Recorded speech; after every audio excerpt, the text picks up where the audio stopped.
আসসালামু আলাইকুম viewers, welcome back to my channel. আজকে সেরা স্বাদে গরুর মাংস রান্নার রেসিপি শেয়ার করব। এভাবে গরুর মাংস রান্না করলে কিন্তু সকলে আপনার প্রশংসা করতে বাধ্য হবে।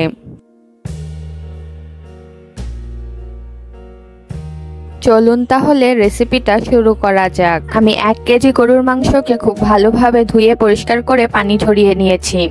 এখন এতে দিয়ে দিচ্ছি 1/4 কাপ আদা বাটা এবং 1/4 কাপ রসুন বাটা। দিয়ে দিচ্ছি 1 চা চামচ হলুদ গুঁড়ো, 1 চা চামচ মরিচ গুঁড়ো, 1 চা চামচ ধনিয়া গুঁড়ো এবং 1 চা চামচ ভাজা জিরার গুঁড়ো। দিয়ে দিচ্ছি স্বাদ অনুসারে লবণ। সবকিছুকে একসাথে খুব ভালো করে মাখিয়ে নিচ্ছি।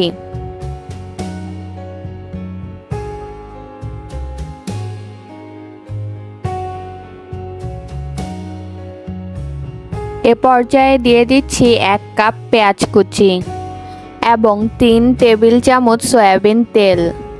আবার সবকিছুকে একসাথে ভালোভাবে মাখিয়ে নিব। দিয়ে দিচ্ছি 2টি তেজপাতা, 2টি দারুচিনি ও 2টি এলাচ। সবকিছুকে একসাথে মাখিয়ে নিয়ে এটিকে 15 মিনিট ম্যারিনেট করে রাখবো।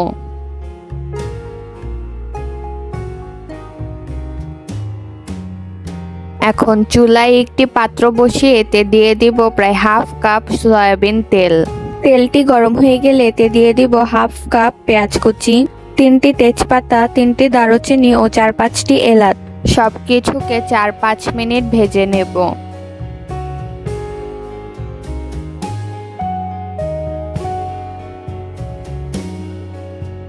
যখন পেঁয়াজগুলো নরম হয়ে যাবে তখন এতে দিয়ে দিব ম্যারিনেট করে রাখা গরুর মাংসগুলো।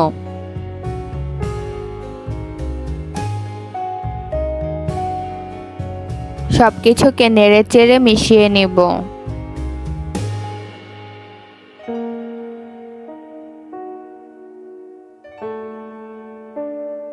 এখন এটিকে খুব ভালো করে কষিয়ে নিতে হবে, এই জন্য এটিকে ঢেকে দিব।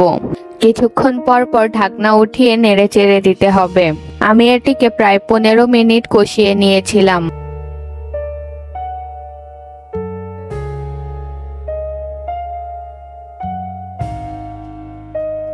15 মিনিট পর দেখতেই পাচ্ছেন কি সুন্দর করে তেলটা উপরে ভেসে গিয়েছে। এ পর্যায়ে দিয়ে দিব 1 চা চামচ গরম মশলার গুঁড়ি। সবকিছুকে একসাথে ভালোভাবে মিশিয়ে নেব। এটিকে আরো 5 থেকে 7 মিনিট ঢেকে কষিয়ে নেব।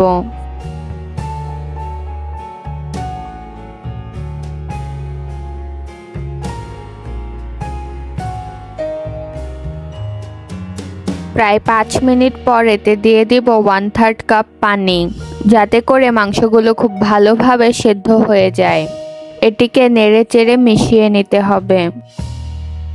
এটিকে ঢেকে আরো ততক্ষণ রান্না করতে হবে যতক্ষণ না মাংসগুলো পুরোপুরি সেদ্ধ হয়ে যায়।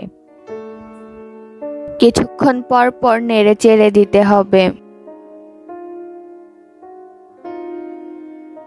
আমার এখানে মাংসগুলো পুরোপুরি সেদ্ধ হতে আরো সময় লেগেছে 20 মিনিট। এ পর্যায়ে এটিকে আমি চুলা থেকে নামিয়ে নেব।